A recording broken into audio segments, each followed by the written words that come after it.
शाकिरीन वल्हम्दुलिल्लाहि रब्बिल आलमीन। क़ाल अल्लाहु तबारक व तआला फ़ी शानि हबीबिहिल मुस्तफ़ा इन्नल्लाहा व मलाइकतहु युसल्लूना अलन नबी या अय्युहल्लज़ीना आमनू सल्लु अलैहि व सल्लिमू तस्लीमा। अल्लाहुम्मा सल्लि अला सय्यिदिना मौलाना मुहम्मदिन व बारिक व सल्लिम सलातन व सलामन अलैका या रसूलल्लाह सल्लल्लाहु तआला अलैहि व आलिहि व सल्लम।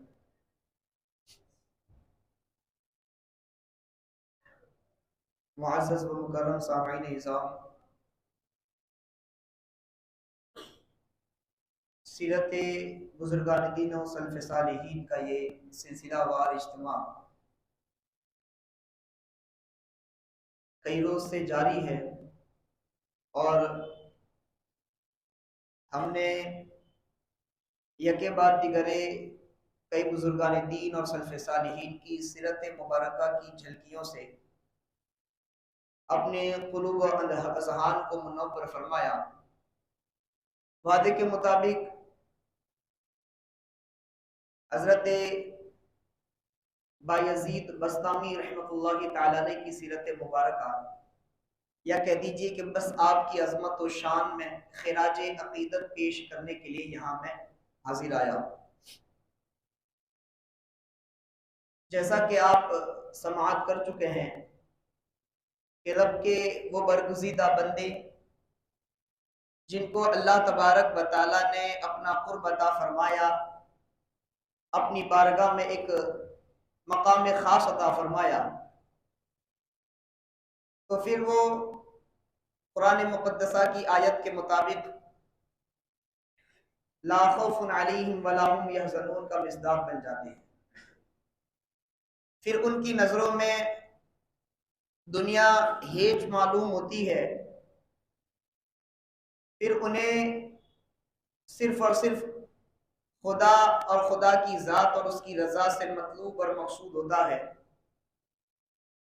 अल्लाह तबारक व तआला ने अपने कई ख़ास बंदों को ये मकाम अता फरमाया और आप पिछली कई नशिस्तों से ये समाअत भी करते आ रहे हैं और इसी सफ में एक नाम गिरामी जिसे दुनिया आज बायज़ीद बुस्तामी के नाम से याद करती है। मारूफ और मशहूर नाम बायज़ीद बस्तामी रहमतुल्लाहि तआला अलैह है, लेकिन आपके असल इस्म गिरामी के बारे में बताया जाता है कि आपका असल नाम तैफूर बिन ईसा, आपका असल नाम तैफूर बिन ईसा है। हजरत बायज़ीद बुस्तामी, और ये जो बुस्ताम है इसे तीनों हरकत के साथ पढ़ा गया है रिवायात में। बस्ताम भी पढ़ा गया, बिस्ताम भी पढ़ा गया और बुस्ताम भी पढ़ा गया, लेकिन सही मानों में अगर सही लफ्ज जो है तो वो बायज़ीद बस्तामी है, बाके जबर के साथ। बायज़ीद, यजीद का माना होता है बढ़ने वाला, वो बढ़ेगा, फ्यूचर सेंटेंस है। हज़रत बायज़ीद बुस्तामी रहमतुल्लाहि तआला अलैह की ज़ात अक़दस हर लम्हा वक्तन फ़वक्तन रब तबारक व तआला की तरफ बढ़ती गई और रब तबारक व तआला की बारगाह में इस ज़ात ने मकाम ख़ास और कुर्ब ख़ास हासिल किया। इसीलिए बायज़ीद का माना हमें इस तौर पर समझ में आता है। लेकिन एक बात हमेशा याद रखें, बायज़ीद, यजीद का माना बेहतर है, यजीद का माना सही है कि यजीद का माना होता है ही विल इंक्रीज, ये बढ़ेगा वो बढ़ेगा, फ्यूचर सेंटेंस के ताल्लुक से। लेकिन आज के दौर में हम अपनी औलादों और अपने किसी भी बच्चे में से किसी भी बच्चे का नाम यजीद रखना गवारा नहीं करते। इसकी वजूहात में से सबसे बड़ी वजह आप बखूबी जानते हैं। हाँ, नाम के मानी और मतलब बिल्कुल सही है, लेकिन हम इसका नाम, हम अपनी औलादों का नाम और अपने कहते हैं खानदान दर खानदान कोई भी शख्स हो तो किसी को यह सजेस्ट नहीं करते कि उसका नाम यजीद रखा जाए। लेकिन इसका यह मतलब नहीं है कि यजीद नाम की जो शख्सियात हैं वो गलत है, बल्कि यजीद नाम के कई ऐसी शख्सियात गुजरी है जिन्होंने रब तबारक व तआला की बारगाह में एक अलग मकाम हासिल फरमाया।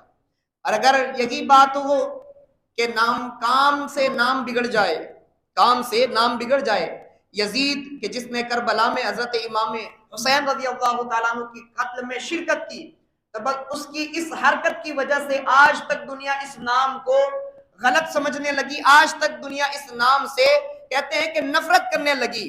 हालांकि एक नाम मिलता है हजरत मौला अली रज़ी अल्लाह तआला अन्हु के कातिलीन में, कि जिस शख्स ने हजरत अली रज़ी अल्लाह तआला अन्हु को शहीद किया था उसका नाम अब्दुल रहमान था। जिसने हजरत अली रज़ी अल्लाह तआला अन्हु को शहीद किया था। यजीद का हमला क्या था कि यजीद का मामला ये था कि उसने कातिलीन को भेजा था, उसने कातिलीन को भेजा था लालच देकर और हजरत इमाम हुसैन का कत्ल करवाया था।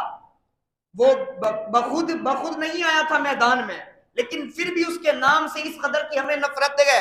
का नाम की वजह से अगर काम की वजह से अगर नाम बिगड़ जाए, काम की वजह से अगर नाम बिगड़ जाता है, तो इसका यह मतलब नहीं होता है कि उस नाम की जितनी भी शख्सियात हैं वो सारी के सारी गलत है, बल्कि कई ऐसी शख्सियात हैं कि जो इस नाम की ठहरी और अल्लाह तबारक व तआला की बारगाह में मकबूल भी हुई है।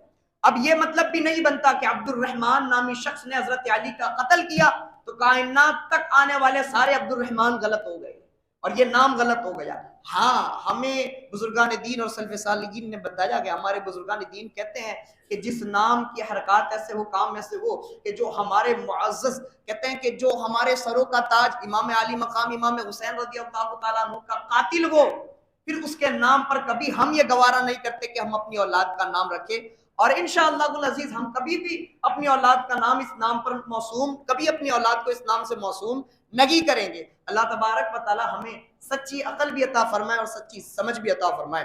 तो मैं अर्ज कर रहा था कि हज़रत बायज़ीद बुस्तामी रहमतुल्लाहि तआला अलैह और बस्तामी रहमतुल्लाहि तआला अलैह जो भी कह लीजिए, इनकी पैदाइशी की तारीख के बारे में, सन्ने विलादत के बारे में कई इख्तिलाफात है। बाज़ ने 128 हिजरी तो बाज़ ने 188 हिजरी बयान किया गया। खैर जो भी है, मैं शुरू से अर्ज करता आ रहा हूँ, हमें तो इनके जिक्र खैर से, हमें इनके जिक्र से अपने कुलूब और अज़हान को बस पाकी और साफी बख्शनी है और हमें इनके जिक्र खैर से एक बहाना तलाश करना है कि बस इनकी महफिल में, इनके नाम की महफिल में आ जाए थे। हो सकता है कि रोजे क़यामत रब तबारक व तआला इसी महफिल के बदले में और इनके ही नाम के सदक़े में हमें बख्शिश अता फरमा दे, ये हो सकता है।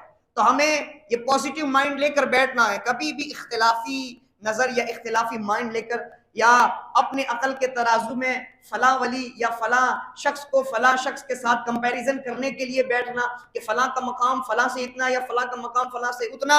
याद रखे, मैंने पहले भी कहा था कि मर्तबा देने वाली जात अल्लाह की है, वह बखूबी जानता है किसका क्या मकाम है और कहां पर कितना मकाम है। हमें तो अपनी तरफ से किसी के मकाम को घटाने बढ़ाने की इजाजत नहीं है और हम इस लायक भी नहीं है कि हम किसी की शान बयान कर सके। रब तबारक व तआला के बरगुज़ीदा औलिया किराम हजरत बायज़ीद बस्तामी रहमतुल्लाहि तआला अलैह, इनके अकीदतमंदों ने ये बयान किया है कि इनके बारे में ये बयान किया है कि हजरत बायज़ीद तैफूर बिन ईसा रहमतुल्लाहि तआला अलैह मादरजाद वली है, यानी माँ के पेट से वली पैदा हुए। अकीदतमंदों ने बयान किया गया कि ये अपनी माँ के पेट से वली पैदा हुए, रब तबारक व तआला ने इन्हें मादरजाद वली बनाया। और जब विलादत के बाद कहते हैं कि आपकी विलादत के चंद महीने ही गुजरे थे कि आपके वालिद का इंतकाल होता गया, विसाल जब होता गया तो आपकी वालिदा आपकी तरबियत करती है, आपकी परवरिश करती है। थोड़ी सी उम्र बढ़ती है आपकी 7 साल या कुछ उसके ऊपर, तो हजरत बायज़ीद बस्तामी रहमतुल्लाहि तआला अलैह को उनकी वालिदा, अब मैंने ना ये पहले भी बयान किया था कि हम अगर हमारे बुजुर्गान दीन की सीरत मुबारक पढ़ते गए, यहाँ तक कि गौसे आजम रज़ी अल्लाह तआला अन्हु की सीरत भी पढ़े ना, तो गौसे आजम रज़ी अल्लाह तआला अन्हु जो माँ के पेट से 18 पारों को हिफ्ज करके आए हो, फिर भी उनकी ये ख्वाहिश करना कि मैं मदरसे में जाना चाहता हूँ, मैं इल्म दीन हासिल करना चाहता हूँ। इससे हमें इल्म दीन की अहमियत और इल्म दीन की वक़ात पता चलती है कि इल्म दीन हमारे लिए किस कदर जरूरी है और क्या माना रखता है, क्या वैल्यू रखता है दीन का इल्म। कि जो माँ के पेट से वली बनकर पैदा हो, वो भी जब थोड़ी सी शुरूर, कहते हैं कि जब उनका बचपना थोड़ा सा गुजरे तो फिर वो भी ख्वाहिश करते हैं कि मजीद इल्म दीन हासिल करने के लिए मैं मकातब में, मकतब में जाऊं, मदारिस में जाऊं, मैं किसी जगह पर जाकर किसी शेख से उनका फैज हासिल करूं, उनसे इल्म हासिल करूं। और यही हाल था हजरत बायज़ीद बस्तामी रहमतुल्लाहि तआला अलैह की वालिदा ने आपको मकतब में रखा, आपकी वालिदा ने। दो रिवायत अलग अलग मिलती है, लेकिन जो कहते हैं कि जो मोतबर रिवायत है उस रिवायत के बारे में मैं बताता हूं कि हजरत बायजीद बस्तामी रहमतुल्लाहि तआला अलैह को आपकी वालिदा ने मकतब में रखा और मकतब में आप पढ़ने के लिए, इल्म दीन हासिल करने के लिए गए। आप सुबह जाते और शाम को अपने घर पर पलट कर आते।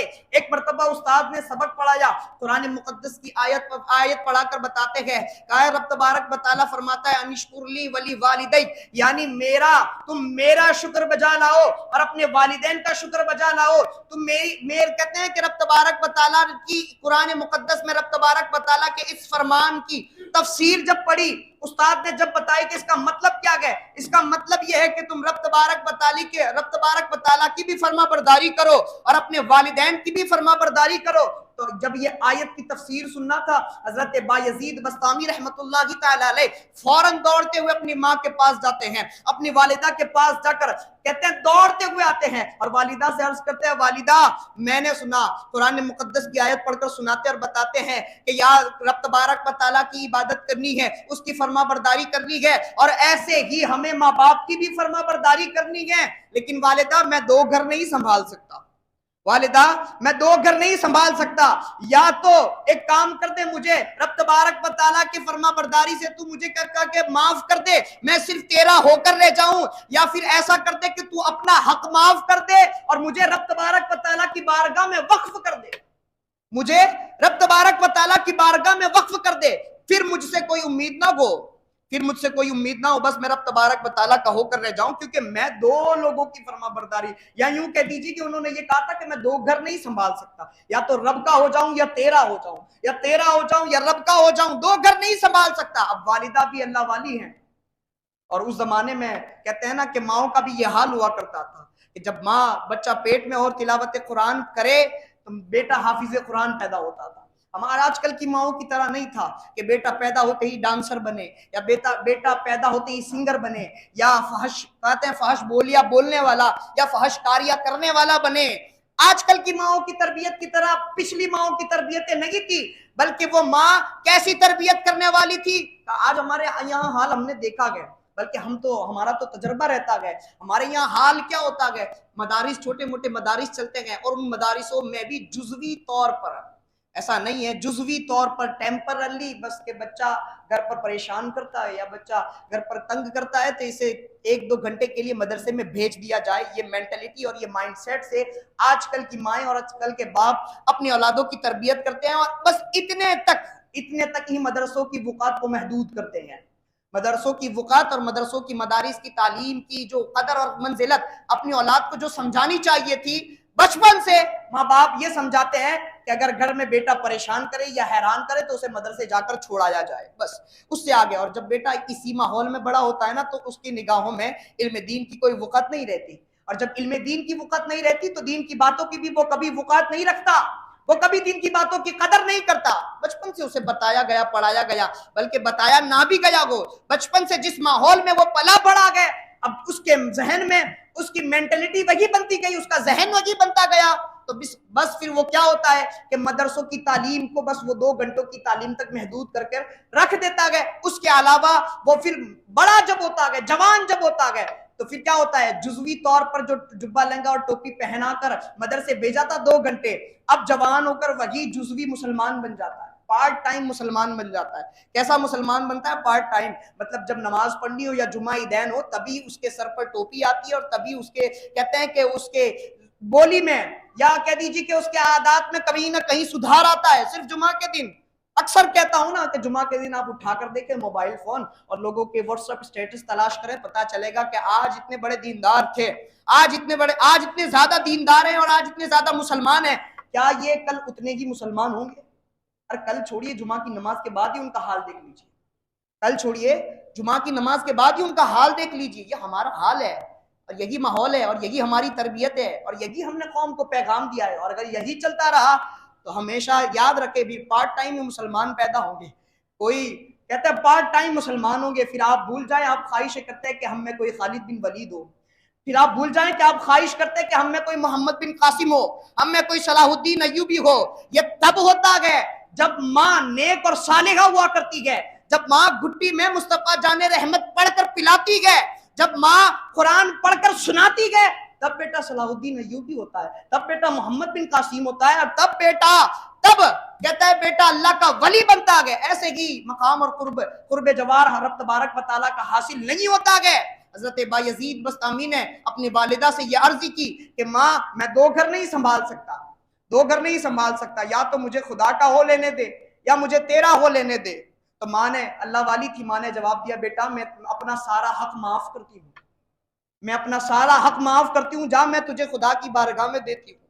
तुझे रब तबारक व तआला की जितनी इबादत करनी है, जितनी फरमाबरदारी करनी है कर, बस ये सुनना था। हजरत बायजीद बस्तामी रहमतुल्लाहि तआला अलैह माँ की इजाजत लेकर जंगलों बयाबा में, कहते हैं खुदा की मारिफत की तलाश में निकलते गए, और 30 साल तक कहते हैं हजरत बायजीद बस्तामी जंगलों में। और कैसे दिनों रात आपके गुजरते गए, कहा ऐसे दिनों रात गुजरते हैं कि अभी कभी पत्तों से सहरी की, तो कभी कहते हैं कि थोड़े से पानी से इफ्तारी कर ली। बस यही हाल आपका 30 साल तक रहा। लोगों ने, बताने वालों ने बताया कि आपने इतने पत्ते खाए थे कि आपकी गर्दन उस वक्त कहते हैं कि हरी हो चुकी थी, पत्तों के रंग में तब्दील हो चुकी थी, इस कदर के आपने पत्ते खाए हजरत बायजीद बस्तामी ने। और चाहते क्या थे, वो चाहते थे कि रब तबारक व तआला की बारगाह में मकाम हुजूरी हासिल करूं, वो मकाम हासिल करूं, फना फिल्लाह होना चाहते थे। रब तबारक व तआला की बारगाह में कुर्ब का वो मकाम हासिल करना चाहते थे, जिस मकाम को मकाम हुजूरी कहा जाता है, कि जिस मकाम पर पहुंचने के बाद बंदे के आंखों में, बंदे के ज़हनो दिलो दिमाग में, जब बंदा कि जिस मकाम पर बंदा पहुंच जाए तो वो अपने दिल की आंखों से रब का दीदार करने वाला हो जाता है। वो मकाम रब तबारक व तआला की बारगाह में हासिल करना चाहते थे। और जब ये मकाम और मर्तबा हासिल करना था, हजरत बायजीद बस्तामी 30 साल तक जंगल बयाबान में रहे, इबादत में, रियाजात में मशगूल रहे, दुनिया की नजरों से ओझल। कहते हैं कि आप जिस जंगल में, एक जंगल में ज्यादा देर तक कयाम नहीं करते।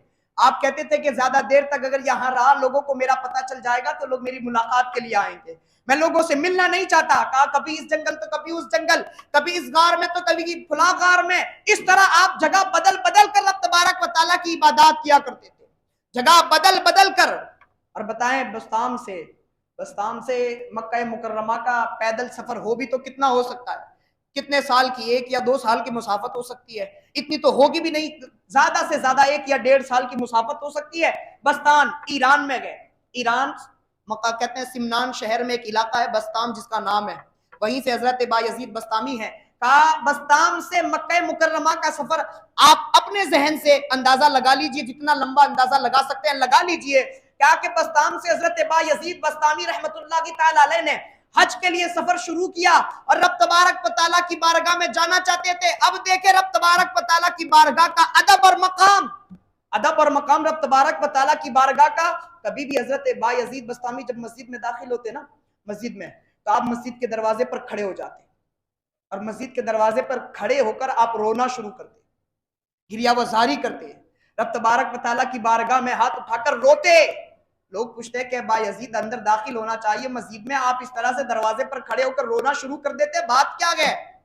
हजरत बायजीद बस्तामी कहते हैं कि मुझ जैसे गुनहगार की यह औकात नहीं कि वो रब के दरबार में खड़ा हो जाए, मुझ जैसे गुनहगार की यह औकात नहीं कि वह रब के दरबार में खड़ा हो जाए। और दुनिया को दिखाने के लिए कितने भी लिबास हो, लेकिन जब कभी रब तबारक व तआला की बारगाह में खड़ा होना होता, आपने एक अलग कीमती लिबास तैयार किया हुआ था, एक अलग कीमती लिबास। और ये मसला है, ये हमेशा याद रखे, जिस लिबास में इंसान समाज में जाना या किसी फंक्शन में जाना मकरूह समझता है या नापसंदीदा समझता है, अपने आप को जिस लिबास में बाहर घूमना, जिस लिबास में वो नापसंद करता है अपने आप को, उस लिबास में नमाज पढ़ना मकरूह है, तंजीही है। उस लिबास में नमाज पढ़ना मकरूह है, तंजीही है। और इसीलिए तो कहा जाता है ना मस्जिदों में ये प्लास्टिक की टोपियां, अगर यही बात है कि ये प्लास्टिक की टोपियां पहनकर आप किसी की यहाँ दावत पर क्यों नहीं जाते? जाते हैं किसी के यहाँ दावत पर? नहीं जाते ना। दुनियादार के यहाँ दावत पर जाने में बड़े बड़े एहतमाम किए जाते हैं, परवरदिगार के यहाँ जब आओ आप उसकी बारगाह में, तो फिर कैसा एहतमाम होना चाहिए, कैसा इंतजाम होना चाहिए। जिस कपड़ों में आप लोगों के दरमियान जाने में शर्म महसूस करते हैं, झिझक महसूस करते हैं, उन कपड़ों में नमाज पढ़ना भी मकरूह है, तंजीही है। कपड़े वैसे पहना जाए जिसको आप पहनकर लोगों के दरमियान इज्जत महसूस करते हैं, रब तबारक व तआला की बारगाह में भी वैसे कपड़े पहने जाए। हजरत बायजीद बस्तामी और सूफिया किराम ने यह पैगाम दिया, यह तालीम दी है। हजरत बायजीद बस्तामी रहमतुल्लाहि तआला अलैह ने अपने लिए एक अलग नया लिबास तैयार करके रखा था। जब कभी रब तबारक व तआला की बारगाह में खड़ा होना होता, आप वो कीमती लिबास पहनते, वो कीमती लिबास पहनते। कई बुजुर्गान दीन ऐसे गुजरे हैं, कई बुजुर्गान दीन गुजरे हैं जो कीमती से कीमती लिबास पहना करते थे। हजरत इमाम मूसा काजिम गालिबन या हजरत इमाम जाफर सादिक रज़ी अल्लाह तआला अन्हु ने कीमती लिबास सिलवाया, तो लिबास सिलने वाले ने ही कहा था कि आप तो सादात है, आपको सादगी सूट करती है, आप इतना कीमती लिबास क्यों पहन लेंगे, आप इतना कीमती लिबास क्यों पहनेंगे। हजरत इमाम जाफर सादिक ने कहा कि ये जो टाट का लिबास है वो दुनिया वालों को दिखाने के लिए है, ये कीमती लिबास मेरे रब को दिखाने के लिए, ये कीमती लिबास मेरे रब को दिखाने के लिए गए। और आज भी यही हाल होना चाहिए। हम जिस कदर के कीमती लिबास आजकल बाहर के फंक्शनों में, प्रोग्रामात में, दावत में पहनते हैं ना, वही ऐसे ही कीमती लिबास हमें रब तबारक व तआला की बारगाह में खड़े होते वक्त पहनने चाहिए। जैसे तैसा लिबास पहनकर, जैसी तैसी मैली कुचैली टोपी पहनकर रब की बारगाह में आ गए, ये नमाज मकरूह तंजीह है। नमाज तो हो जाएगी, हाँ, ये मतलब नहीं कि मकरूह तंजीह से नमाज नहीं होगी, नमाज हो जाएगी, आपका फरीजा कहते हैं कि पूरा हो जाएगा, लेकिन वो नमाज मुकम्मल नहीं कहलाएगी, वो मकरूह तंजीही कहलाएगी। तो हजरत बायजीद बस्तामी रहमतुल्लाह तआला अलैह, आप ना 30 साल तक जंगलों बयाबान में रहे। मैंने कहा कि आपने जब हज के लिए सफर शुरू किया तो आपने अंदाजा लगा लिया, कितना अंदाजा लगाया होगा, 1 साल या 1.5 साल, ज्यादा से ज्यादा 2 साल का अंदाजा लगा सकते हैं, ईरान से मक्का का सफर पैदल। लेकिन हजरत बायजीद बुस्तामी जब पैदल हज के सफर के लिए निकले थे, आप बस्ताम से निकले और मक्का मुकर्रमा पहुंचे, तो आपको यह सफर तय करने में 12 साल लगे। 12 साल बस्ताम से, ईरान से मक्का पहुंचने में 12 साल लगे। और ये 12 साल क्यों लगे? कहा आप ऐसे नहीं गए, बल्कि हर कदम पर 2 रकात नमाज अदा फरमाया करते, हर कदम पर 2 रकात नमाज अदा करते। लोगों ने पूछा है कि ऐसा ही जाने की जरूरत क्या है? कहा मैं अपने आप को रब तबारक व तआला की बारगाह में ऐसे ही पेश कर दूं, वो मेरे रब का दरबार है और ऐसे ही उसकी बारगाह में चला जाऊं, मैं ये नहीं समझता, बल्कि मैं ये अदब मलहूज रखता हूं कि मैं हर कदम पर उसकी बारगाह में सरबसुजूद होकर 2 रकात नमाज अदा करूंगा। और यही हुआ, 12 साल लगे आपको पैदल हज के सफर के लिए और मक्का मुकर्रमा पहुंचे। यही हजरत बायजीद बस्तामी रहमतुल्लाह तआला अलैह, 30 साल तक आपने मकाम कुर्ब हासिल करने के लिए, मकाम हुजूरी हासिल करने के लिए इबादत की, रियाजात की, लेकिन वो मकाम हुजूरी हासिल नहीं हुआ, वो मकाम हुजूरी हासिल नहीं हुआ। अब हजरत बायजीद बस्तामी कहते हैं कि आप एक जंगल से दूसरे जंगल आप फिरा करते थे, घुमा करते थे कि यहाँ इबादत की तो कभी वहां इबादत की, लोगों को पता ना चल जाए। लेकिन एक रात को ऐसा हुआ कि आप एक जंगल से दूसरे जंगल की तरफ जा रहे थे और अचानक क्या देखते हैं कि जंगल की तरफ ही बढ़ रहे थे, लेकिन कहते हैं जब देखा तो आप बस्ती की तरफ निकल चुके थे। और आपको जब पता चला कि मैं बस्ती की तरफ आ गया हूँ, बस्ताम की तरफ, तो फिर आपको अपनी वालिदा की याद आई। रब तबारक व तआला की बारगाह में, अभी तक उसकी बारगाह में इबादत और रियाजात में मशगूल थे, दुनिया से बेखबर थे। एक जंगल से दूसरे जंगल आप इबादत में ही मशगूल थे, लेकिन जैसे ही आप अनजाने में बस्ती की तरफ निकल गए और बस्ती देखकर आपको अपनी वालिदा की याद आई, तो कहा कि मैं अपनी वालिदा की खैर खबर पूछता चलूं। 30 साल हो गए हैं, वालिदा अगर जिंदा हो तो उनकी खिदमत करूंगा और अगर हयात ना हो तो उनकी खबर पर हाजिर होऊंगा। यही हजरत बायजीद बोस्तामी जब अपने घर पर पहुंचे तो घर सही सलामत है, और जब देखा कि घर सही सलामत है तो यकीन हो गया कि बेशक वालिदा हयात है। अपने वालिदा के लिए कहते मुलाकात के लिए आप दरवाजे पर गए और दरवाजे के अंदर जाना ही था, आपके कदमों की आहट भी अभी नहीं हुई थी कि आपने देखा कि आपकी वालिदा वुजू फरमा रही है और उम्र की वजह से आप ज़ईफ हो चुकी थी, कमजोर हो चुकी थी, और उम्र होने की वजह से आपकी आंखों की बिनाई जा चुकी थी। हजरत बायजीद बुस्तामी रहमतुल्लाह तआला अलैह की वालिदा की आंखों की बिनाई जा चुकी थी, लेकिन आप हजरत बायजीद बुस्तामी आप पीछे खड़े हुए गए, देखा नहीं, पीछे खड़े हुए गए और आप देख रहे हैं कि वालिदा वुजू फरमा रही है और वुजू फरमाते फरमाते वालिदा दुआ करती है, खुदा मेरे मुसाफिर की हिफाजत करना, ऐ खुदा मेरे मुसाफिर, मुसाफिर वो अपने बेटे को कहती थी जो खुदा की राह में सफर के लिए निकला था, कहा खुदा मेरे मुसाफिर की हिफाजत करना। ये एक तो दुआ थी। दूसरी दुआ क्या थी? कहा उससे जितने भी बुजुर्गों ने कहा अपनी वालिदा, आपकी वालिदा दुआ करती है, ये अदब है, बुजुर्गान दीन का अदब है दुआ करना।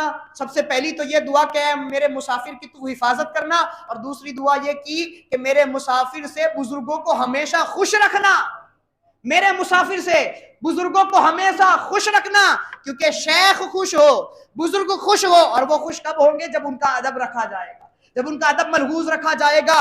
हज़रत बायजीद बुस्तामी के लिए ये दुआएं मांग कर रही है, बायजीद बुस्तामी ने कहते हैं कि आपके कदमों से जरा सी हरकत हुई, आवाज आई, तो माँ ने पूछा कौन? तो बायजीद बुस्तामी कहते हैं माँ आपका मुसाफिर आया है, माँ आपका मुसाफिर आया है। वालिदा के गले लिपटते हैं, वालिदा की दुआएं लेते हैं, खिदमत में लग जाते हैं। और कैसी खिदमत, कैसी खिदमत। हजरत आपकी वालिदा ने एक रात को ऐसा हुआ कि आप कहते हैं कि वालिदा ने पानी की तलब की। हजरत बायजीद बुस्तामी घर के बाहर पानी भरने के लिए गए, सर्द रात थी, सर्द रात, घर के बाहर पानी भरने के लिए आप पहुंचे और पानी भरकर आते हैं तो कहते हैं ना ज़ईफुल, जो ज़ईफ उम्र में होते हैं, ज़ईफ होते हैं आखिरी उम्र में, उनकी नींद का भी कोई कहते हैं जमानत नहीं होती, कोई गारंटी नहीं होती, वो कब जाग जाए कब सो जाए। वो पानी लेकर हजरत बायजीद बुस्तामी वापस आए ना तो वालिदा सो चुकी थी, वालिदा सो चुकी थी। हजरत बायजीद बुस्तामी कहते हैं वो वही पानी अपने हाथों में लेकर वहीं पर खड़े हुए पूरी रात खड़े रह गए। रात को तहज्जुद के लिए जब माँ की आंख खुलती है, माँ देखती है कि बेटा यहीं पर खड़ा हुआ है। जब महसूस किया कि बायजीद यहीं खड़े को, हज़रत बायजीद बुस्तामी ने कहा कि हाँ वालिदा आपने पानी मंगाया था। तो वालिदा ने कहा कि बेटा मैं तो पानी मंगाकर भूल गई और मेरी आंख लग गई, तुम चाहते तो तुम भी आराम कर लेते, तुम सो जाते। हज़रत बायजीद बुस्तामी कहते हैं वालिदा अगर मैं सो जाता और कहीं रात को आपकी आंख खुल जाती और आप पानी तलाश करती और उस वक्त मैं ना होता तो मैं तो नाफरमान कहलाता, बस इसीलिए खड़ा रहा कि कहीं आपकी आंख खुल जाए और आप पानी मांगो तो मैं वहां पर मौजूद रहूं। हज़रत बायजीद बुस्तामी का जब ये माँ की खिदमत का ज़ौक़ और शौक माँ ने देखा, मैंने हाथ उठाकर दुआएं की, माँ ने हाथ उठाकर दुआएं की, मौला जिस मकाम के लिए मेरा बेटा 30 साल इबादत और रियाजत करता रहा, तू उसे वो मकाम अता फरमा दे। कहा माँ ने हाथ उठाने थे। बायजीद बुस्तामी कहते हैं यहां मेरे और रब के दरमियान सारे हिजाब उठ चुके थे। माँ की दुआ का 30 साल तक इबादत और रियासत की, लेकिन वो मकाम नहीं मिला जिस मकाम के लिए इबादत में रहे थे 30 साल। माँ ने हाथ उठाने थे, काम माँ के हाथ उठाते ही वो मकाम हासिल हो गया, वो मर्तबा हासिल हो गया। और फिर हज़रत बायजीद बुस्तामी रहमतुल्लाहि तआला अलैह का शोहरा होने लगा। और हज़रत बायजीद बुस्तामी का शोहरा आप इससे समझ सकते हैं कि हज़रत बायजीद बुस्तामी के बारे में सय्यदुत ताइफा हज़रत जुनैद बगदादी रहमतुल्लाहि तआला अलैह इरशाद फरमाते हैं कि बायजीद का मकाम औलिया में ऐसा है जैसा जिब्राइल का मकाम फरिश्तों में है। बायजीद का मकाम औलिया में ऐसा है जैसा जिब्राइल का मकाम फरिश्तों में है। सिदरतुल मुंतहा के नीचे फरिश्तों में सबसे ज्यादा परवाज हजरत जिब्राइल अलैहिस्सलाम की है, वैसे ही औलिया में सबसे ज्यादा परवाज हजरत बायजीद बुस्तामी रहमतुल्लाहि तआला अलैह, हजरत बायजीद बुस्तामी रहमतुल्लाहि तआला अलैह की है।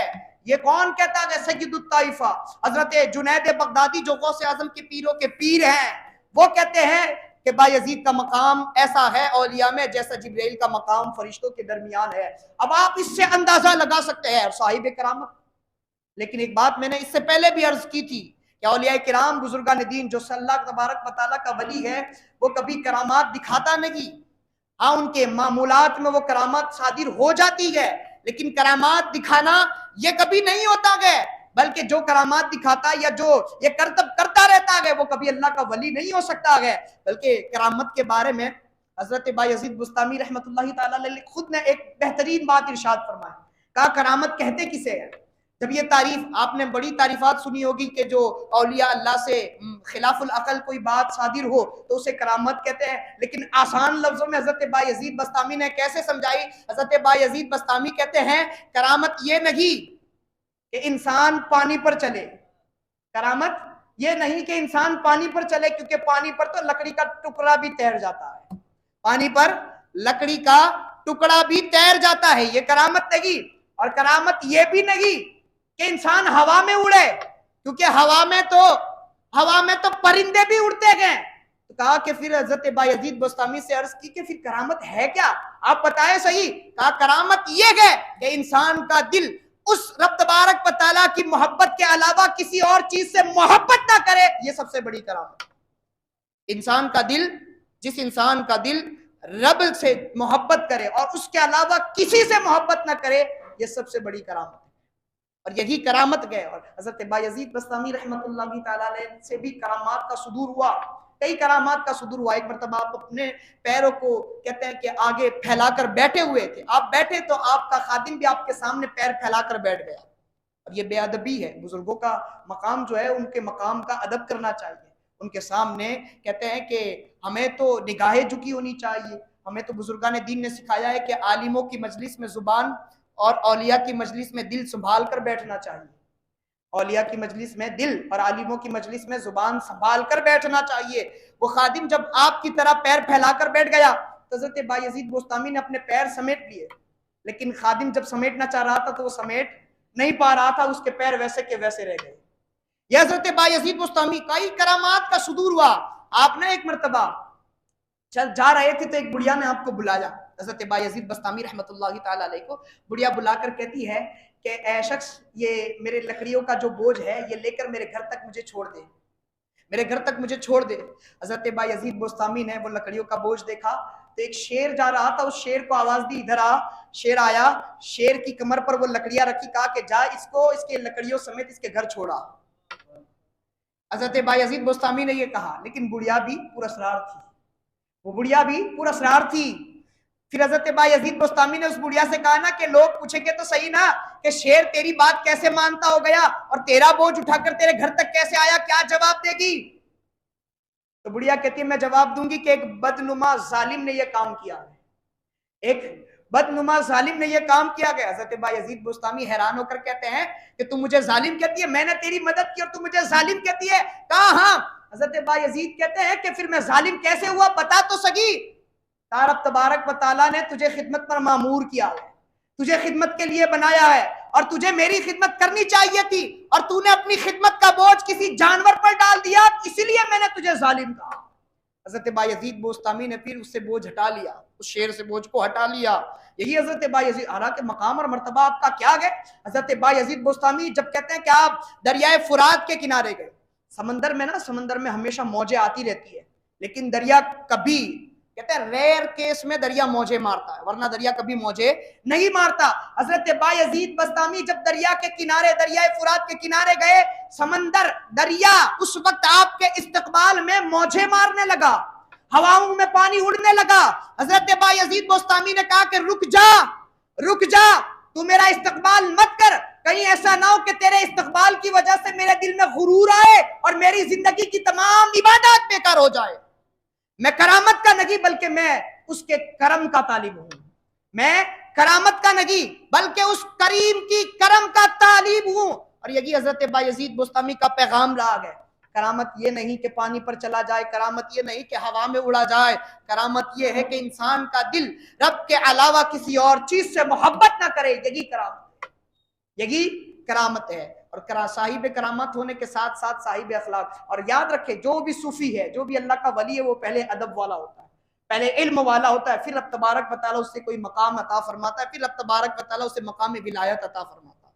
इतनी, कहते हैं इतना मकाम और मर्तबा रखने के बाद भी, कहते हैं हजरत बायजीद बोस्तामी के घर के बगल में ही एक यहूदी का घर था और बाज ने उसे ईसाई भी बतलाया गया। आधी रात को उसके घर में बच्चे की रोने की आवाजें आई और बच्चे की रोने की जब आवाजें आई आधी रात को, हजरत बायजीद बोस्तामी ने कहा कि कौन रो रहा है? अंदर से औरत की आवाज आती है कि मेरा बच्चा रो रहा है, मेरा शौहर बाहर तिजारत के लिए गया हुआ है और घर में चराग जलाने के लिए तेल भी नहीं है, अंधेरे की वजह से ये मेरा बच्चा रो रहा है। हजरत बायजीद बस्तामी रहमतुल्लाहि तआला अलैह ने अपने घर का चराग लाकर उस यहूदी के घर में दे दिया, अपने घर का चराग लाकर उस यहूदी के घर में दे दिया। और यहूदी औरत कई दिनों तक उस चराग से रोशनी, और रोजाना आप जाते चराग में तेल देकर आते, चराग के लिए तेल देकर आते, रोजाना उस घर में हजरत बायजीद बस्तामी रहमतुल्लाहि तआला अलैह के दिए हुए चराग से रोशनी होती रही।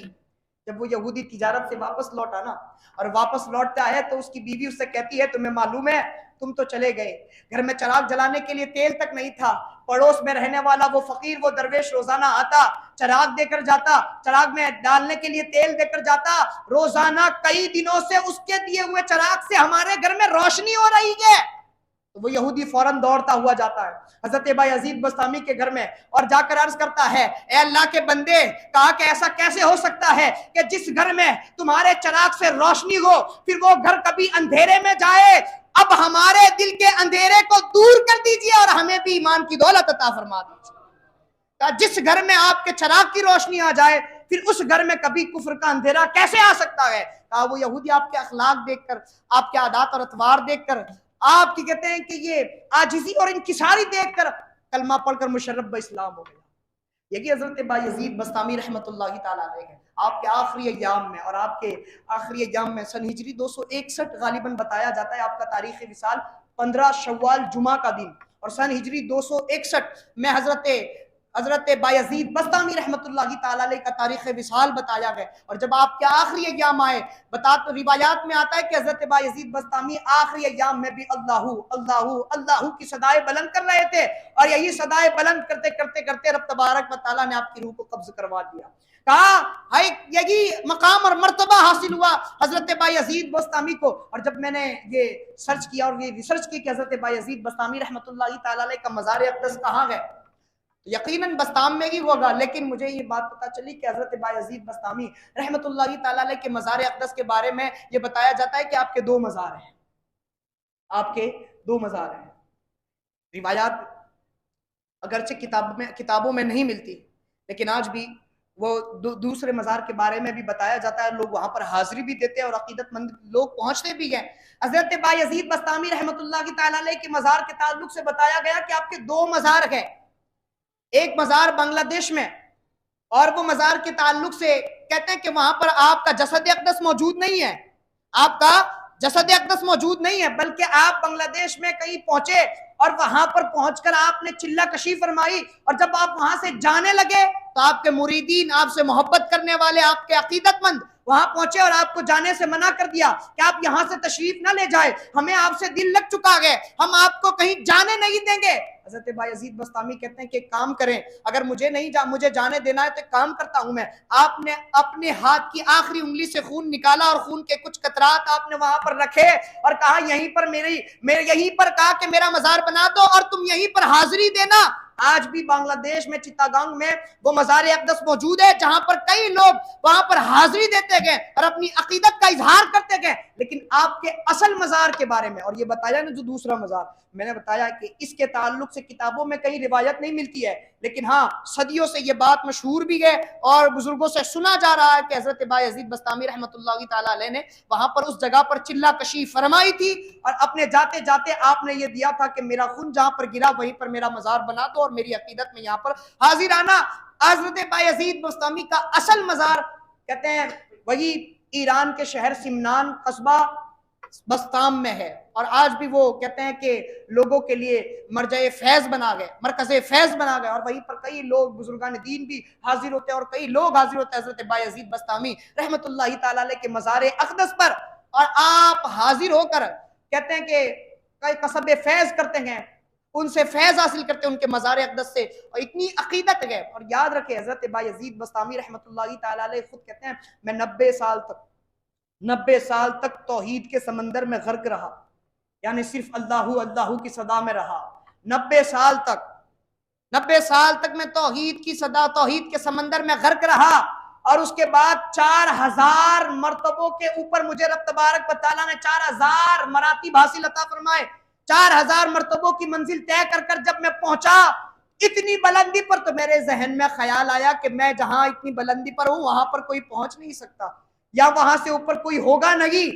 बस हजरत बायजीद बस्तामी का ये कहना था, और अपनी निगाह को उठाकर देखा तो कहते हैं कि मैंने अपने सर को एक नबी के कदम में पाया, जहां से कहते हैं ना जहां से मकाम विलायत की इंतहा होती है वहां से मकाम नबूवत की इब्तिदा। और याद रखे हजरत बायजीद बस्तामी ने यह नहीं कहा कि हुजूर के कदमों में पाया, बल्कि कहा कि एक नबी के कदम में मैंने अपने सर को पाया। जहां मकाम विलायत की इंतहा हुई वहां पर हजरत बायजीद बस्तामी रहमतुल्लाहि ताला अलैह ने एक नबी के कदम में अपने सर को पाया। कहा कि जिस तरह आपने तौहीद की सदा बुलंद की, इसी तरह आप हमेशा ज़ाते खुदा की वहदानियत को बयान करते करते रसूलुल्लाह सल्लल्लाहु ताला अलैहि वसल्लम की रिसालत का पैगाम भी आम करते रहे, और इसी पैगाम के आम करने में आपने अपनी जिंदगी सर्फ की, लोगों को तालीमें दी, लोगों को फैज दिया, और आज भी हजरत बायजीद बस्तामी रहमतुल्लाहि ताला अलैह का फैज जारी व सारी है। रब तबारक व तआला हमें भी हजरत बायजीद बस्तामी रहमतुल्लाहि ताला अलैह का फैजान अता फरमाए, और उनके सदक़े में हमें भी रब तबारक व तआला एक खुदा के आगे झुकने की तौफीक भी अता फरमाए और उसके अलावा हमें किसी भी चीज़ का मोहताज ना बनाए। वमा अलैना इल्लल बलाग व आखिरु दावाना अनिल हम्दुलिल्लाहि रब्बिल आलमीन।